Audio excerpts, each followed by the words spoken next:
Welcome back to Where Uncle Jack Walks. Hope you're well. We are fresh back from watching that 1-1 draw against Watford, and the fan base are split. Some are saying, get rid of Ishmael, it is not going to work. Others are saying, what's the point? Who on earth are we going to get instead? Where is your opinion at? We've got Jason, Harry and Mark to put that to the sword on this particular episode. Do you agree with John, who says 1 win in 14, simply not good enough? He has to go. Also coming up this week, we're talking about the letter M, which Rovers legend should get in our A to Z for that, and who's been the best manager in your lifetime in terms of the style of play that you've seen at Ewood Park. Great to have you back. If you missed us last week, apologies, I had the man flu, so M should be for M man flu, but we're hopefully all over that, and we'll get through this episode without any spluttering. Speaking of spluttering, Jason, one win in 14 now. I can You believe just that when I read described their that. form in one word. Spluttering. It's tough. It's tough at the moment. I was at a point where I couldn't see where the goals were coming from. We have actually scored in our last 2 games, so it's a positive to take. I thought at the weekend, I thought it was the best performance I've seen for quite a few weeks. We actually look like we might win the game. We probably should. We had a great chance later on, so I think it's just tough. It's tough watching us go out there and not competing, which is what we've been doing for many, many weeks. We've not even been in games. That's the worrying side of it. You know, if you're playing well, you're just not scoring. You know, you're losing by the odd goal. We've shipped 2 games in a row. 2 games before that. It's the amount of goals we're conceding, the lack of chances we were creating. We're not clinical enough and we're not robust enough, and that's the top and bottom of our situation right now. Injuries do come into it because we've had that many, but I think what's been found out is our sheer lack of depth. That's what's been found out recently, I think. Is it fair to say if Hashi had his shooting boots on, Jason, that's 3 points to Rovers at the weekend? I reckon he's missed 8 or 9 clear-cut chances in that bad run. Easy. And I'm a big fan of him, and no one can question his work rate, but we're past work rate now. He's been with the club long enough. We need goals. He looked like he was going to go and get us double figures before Christmas, the way he started the season, but he's not doing what we need him to do, especially with Good Johnson being out, which is score goals. He's getting that one big chance we get in the game, and he's missing it, and it's just not. It's not good enough. It's not good enough from a player who's been with the club 18 months now. He should be well bedded in and scoring. There's a little bit of apathy in the fan base, Harry, it's fair to say, from fans saying, look, there's no point sacking him, there's no point going through all of that. We're not going to get, who on earth is going to come to us in this position? Tommy says some people are just happy clappers and they'll be there till the day they die. 1 win 13, safest job in the country. Circus continues. Where do you stand on it? It's such a difficult one because, I mean, we have been rubbish, and 1 win in 14 is rubbish, and you can't defend it, and a manager's got to take a lot of accountability for that. But, I mean, after the Swansea game, I went away and compiled a lineup of current Blackburn players out injured, and if you put Toth and Tronstad into that team, it was our best team. It was 9 of our 11 best players out injured at a crucial part of the season. We've got a lot of fixtures coming in and points that mean a lot come the end of the season. So he's had a real he's had a real tough luck in terms of that. I do think there's an argument to get rid of him. I've never been massively inspired by him in the first place. I don't think he's the greatest manager we've ever had. I don't think he's anywhere near that. But he's had a real tough run to deal with. Obviously, the shambles going on behind the scenes he has to put up with, the lack of investment, the lack of sort of backing he's had, which we're really starting to see that come into fruition. The failure of what was the summer transfer window is really starting to come into effect now. And who do you get? I mean, this was the exact situation. This is why we ended up with Valerian Ismail in the first place, because we couldn't get the managers that we wanted. And if we get rid of Ishmael, I don't know where we look. I don't know. I can't see us attracting anyone that we were. I mean, we were inspiring for people like Edwards and O'Neill when before Ishmael came in. I can't see anyone even close to that caliber even being on the shortlist. I don't even know who could possibly be available that would come in and do the job.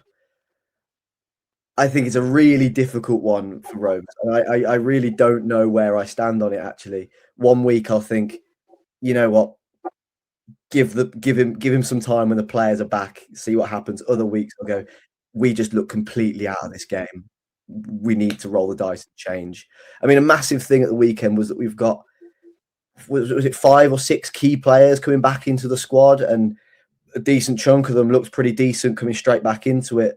So I think you've got to give them a little bit of time when these key players are back, and to see if that sees a change of form. But it's getting kind of close to the end of the season now, and we're still in right down there in the relegation zone. So it becomes a matter of time when you've got to pull the trigger. But I don't know where Blackburn look. To be honest, I don't know. Cheers for that, both of you. Mark, you were there with the protests, I think, on Saturday.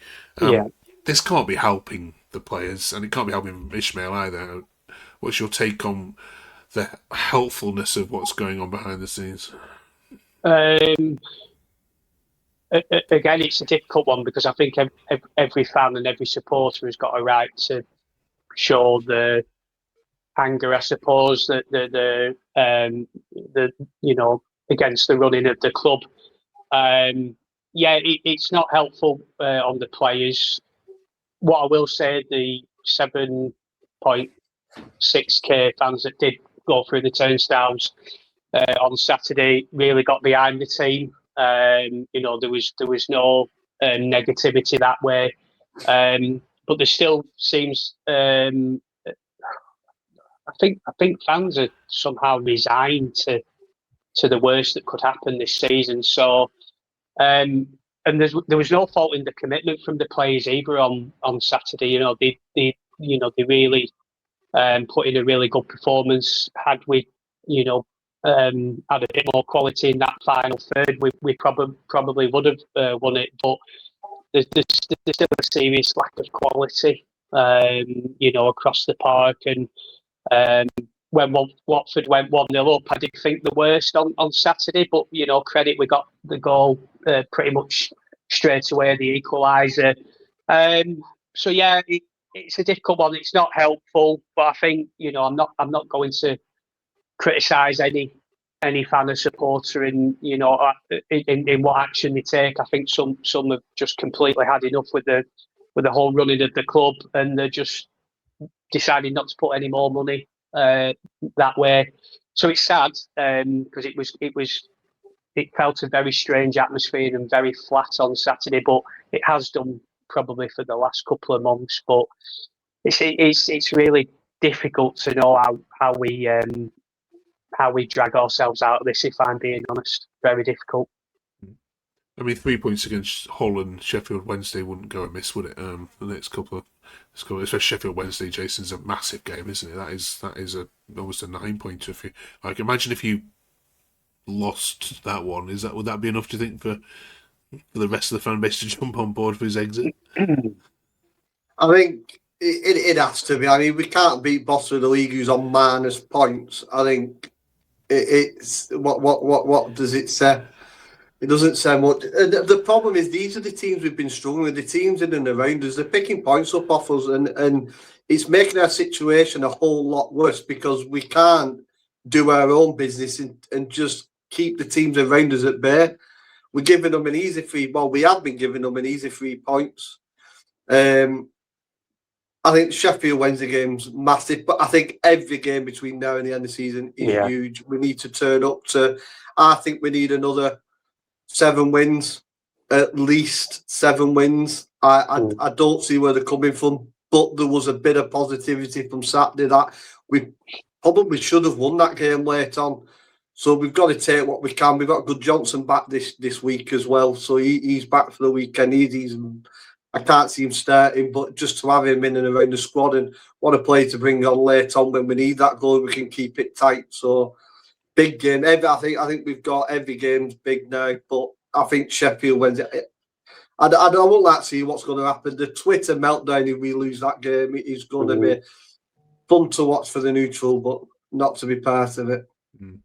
If you look at the squads of the other contenders there, Harry, it's fair to say, I think, isn't it, that perhaps Norwich are going to get themselves out of this, and Sheffield United are probably already there. Then you're looking at Oxford, we're looking at Portsmouth, we're looking at Charlton, who of course got a point out we would have not so long ago, and then we might be including West Brom perhaps, and then is that it? So it's two from 4, 2 from 3, isn't it? Which is not good odds. No, not at all. And I echo exactly what Jason just said. Those are the teams that we struggle against, and in a weird way, I'm more confident against us playing a team like Coventry than I am against us like Sheffield Wednesday. I don't know what happens. I don't know if we get overconfident.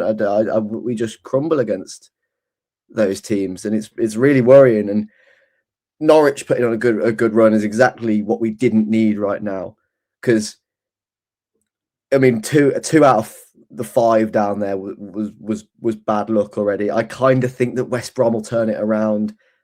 So you're looking at kind of 2 in 4. You're looking at a 50-50 chance of getting relegated, which is not odds that you want to take at all.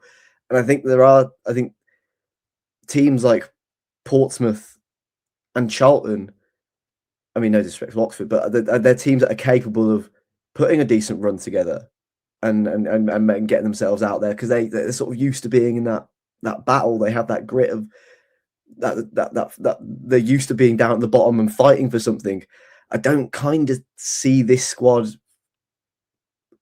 getting is that used to that. I'm not sure how sort of ready they are for that.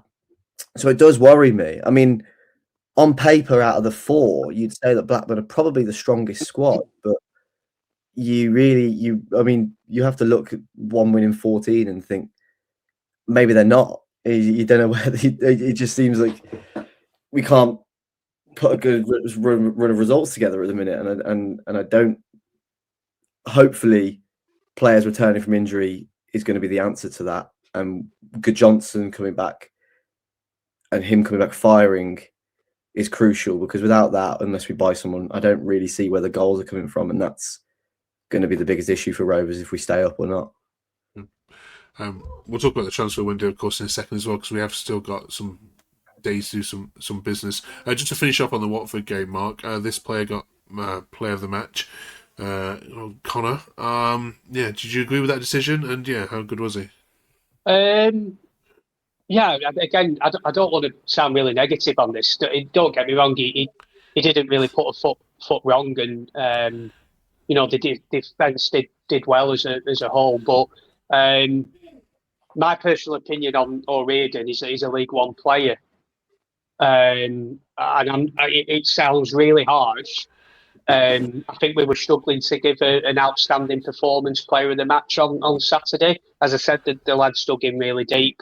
He has done well since he's come in, but I still see him as a bit of a League One player. As I said, would he have got near the Rovers team 12 months ago? Absolutely not.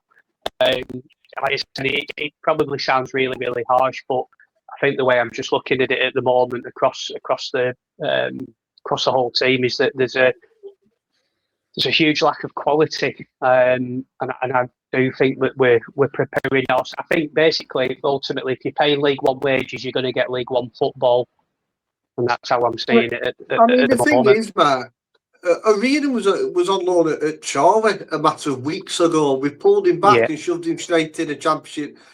Yeah, I can't get my head around it. I really can't. While we thought that was the right thing to do, he's going to make mistakes. He's been kicking around with butchers and you know what I mean, grocery store owners and stuff like that. You know, plumbers and builders, and now he's playing with athletes. It's a big difference for me. I think it was a bad decision. And I think a lot of these young lads have come in or been out on loan wherever, and they've come in and been, they put straight into the team. They've really held their own and done really well. I think the surprising thing that was going around Ewood on Saturday, that Pratt was nowhere to be seen in the squad. he wasn't even on the bench, and from what we could I gather, he don't think wasn't he's on even the injured. injury list either, is he? I've not seen him No. on any injury list I've seen come out. No. I don't know what's gone on there. He got So there was player a of the month, didn't he, He for got December? exactly, Jace. Yeah. So there was a massive talk around it that all right, we've got this cash in that's coming on loan, but what's Pratt done to deserve to not even get on the bench? So, I just think there's some really odd, strange decisions at the minute. That again, does that come down to your head coach? And just going back to what the chap that the lads were just saying about the teams down at the bottom. I'd rather have a Nathan Jones fighting in our corner than a Valerian Ishmael. Yeah, but, so. Since we last spoke to you, we have got Matthias Jorgensen, who's come from was it the A? Yeah, where's he come? Bodo Glimt, isn't it? Yeah, that's right. Yeah. So we'll see how he is, and then there's rumours that you're putting in bids for the Barnsley. What's the Barnsley guy called? I forget a bid is a stretch, Mark. 1.5 mil when the asking price is 5. That is Rovers through and through, and that's how we do business. Yeah. We'll see what comes up. What would you like to see happen, Jason, before the window shuts on Monday? I mean, I'd like a proven striker, but we don't have a proven striker budget. So I'll take any reinforcements with someone who can score goals from any league whatsoever. If he's a striker, he plays like we need an instinctive striker, which Good Johnson is. We need someone to give Good Johnson some competition really. Later in the game, he's not firing, brings someone on, plays a similar sort of game. I think the problem we've not got anyone who's a direct replacement. So if Good Johnson's just off the ball in that game, and you think, well, we don't want to change tactics. We just want a like for like, give someone else to go in that position. We don't have that. All their plays are so different in how they play. We need a bit of like for like for Good Johnson, just always in the right place at the right time. I think we need that. I don't think Cash is the answer at the back. He just looks clumsy to me. He's more prone to a mistake than what we had. I'd like to see something at the back. I don't know who we're bringing in midfield. Barry Bannon, I think we should have been looking at that. I think he's just what we need. I know he's old. I know he's declared. He's got the worst airline. I can't talk about airline, but he's got the worst airline known to man. But just to give him a load of money to end the season to try and give us some experience in that team, I would have took him all day. Right, we'll have a chat about the whole game, of course, then next week. I mean, please make it far more interesting than the last time you played Hull, because that FA Cup game was not one for the purists. It'll be a more interesting game, that, Mark, because it'll be an away win. It'll be a good win for Hull. That, so don't worry. We're up to the letter M in our A to Z of Rovers. Before we get into that debate, we're talking about managers and who's the best manager in terms of the style of football that you've watched in your lifetime. Let us know in the comments who the worst is, because we'll do that next week. So we'll read some of your stuff out here. But in terms of the best, Harry, in your lifetime, the football's got you out of your seat and excited. Who would you say who's brought that to your part? In terms of pure excitement and quality of football, it's probably a bit of a rogue shout, but at its best, John Dale Thomason's football was incredible. We used to knock the ball around and play some really good stuff. When it didn't work, it was awful, and he had no plan B, and we would actually get turned over in some games. But tell you what, when it worked, I specifically remember being at Swansea away and the first time seeing all that, just playing through the thirds, quick 1-2 touch passing football. I mean, it was like watching Barcelona at times. We were playing some beautiful football. I mean, he made Luis Travis into Xavi on his day. Like, it was genuinely some beautiful stuff that we used to play. And that season that we came seventh under him and just missed out, his only sort of full season he had with us, was one of the best seasons I remember us having out in the Championship. And we used to play some really good football and score some lovely team goals as well. So it's probably Thomason for me. Yeah. Jason? Listen, that's a great shout, to be fair. I think Thomason just tried to do it with a squad that weren't capable. I think, like I said, when it happened, it was good. I think there's an obvious one for me, given the fact that I'm old and decrepit now. in Dalglish, but I'm actually going to say Sam Allardyce because big fan of what Allardyce does. He, before all this chaos started with Venkis, he had as solid as a rock, top 10 in the Premier League, not going absolutely anywhere, setting a good footing for another manager coming, probably kick us on a little bit, had this takeover not happen. But I used to enjoy the Allardyce days. I really, really did. Dalglish is an obvious one, so I'm going to say Allardyce for me. Brilliant. Who'd have thought he would be the answer to any question around style of football? Mark? Both great shouts. I mean, the Thomason, I think, like Harry nailed it with the actual, in terms of the actual football played. He coached that team superbly to play like that. And we don't normally see that kind of football down at Ewood. On the opposite scale, Jason's made a great point with Allardyce. I love the Allardyce series. It was so effective. But another shout for me was I love the Graham Souness era. Obviously, the winning team in 2001. We had everything. We had a mixture of youth, a mixture of experience. Played some really good football that season and deservedly got promoted. So I'd go with that one. I think Mark Hughes is worth a mention as well. I mean, absolutely. When we had Bellamy and was it Roque Santa Cruz was Hughes' time as well, wasn't it? Yeah, well, we had Santa Cruz. Yeah, we had a team around didn't we? So it honestly, when we reminisce every week on it, it just makes me more and more sad. It really does. You've done it. Makes it worse.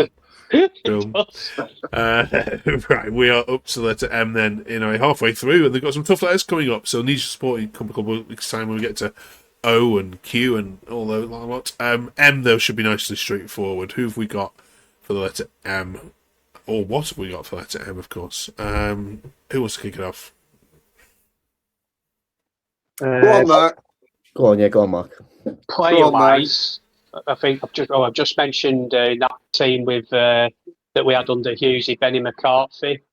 He was a really good striker for us. Charlie Mulgrew deserves a huge mention. And an old favourite of mine, Bobby Mims.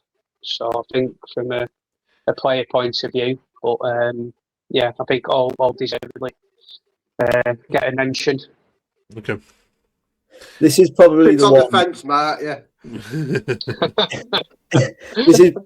This is the one I was waiting for, because this is the one I probably feel the most passionate about, and I think a lot of Blackburn fans of my age would say the same. And it's Tony Mowbray. Great shout. Yeah. Fantastic. I wanted to mention him. I mean, maybe the start. But he's the best manager I remember having. Yeah. Being old enough to sort of appreciate. I mean, he took a team that were dropping like a stone. We had no right to for him to do what he did with us, and he completely saved the club. Made some really smart signings.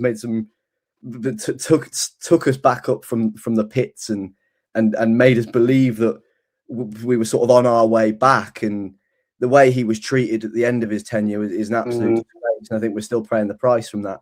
But I mean, the kind of thing one season we were like the most possession-based team in the league, and we topped all the possessions. We were like just outside the playoffs with a shoestring budget. Yeah. Season we were bottom of the possession stats, playing a counter-attacking side, came exactly in the same position in the league, just outside the playoffs again on a shoestring budget. The man moved mountains, and he was just such a lovable character, and is loved at every football club he's ever managed. I maybe bar Celtic, but all the fans of every club, you saw that when he had his health issues and he came back, and he was just welcomed back to every ground, because I mean he's a proper football man, and he's a legend, and the things he did for Blackburn to sort of turn us back around when we were a sinking ship, he's always going to have a place in my heart, and most Blackburn fans' hearts as well. And I think he should have how we could do with him now, Harry. Very much so. Yeah. Okay. Good shouts, Jason. Can you beat that? There's not left. Matt named them all. Matt named them all, but I'm gonna go with. I didn't even think of that, and that's by far the right one. Mowbray's the right one. Yeah. Harry did Tony it Mowbray. justice there. Yeah. Tony Mowbray, it is then into the A to Z of Rovers. Now we're going to N next week. A little bit more tricky, so get your thinking caps on for that. Right, good luck against Hull. I think she might need it. One of the best away sides in the division, visiting one of the worst sides at home in the division. Football's a funny game. You just never know. We'll catch you next week. Thanks for watching. Drop a subscribe if you haven't yet already done so. It'd be amazing to get to nearly 200 subscribers. Thanks for your company. Have a good one.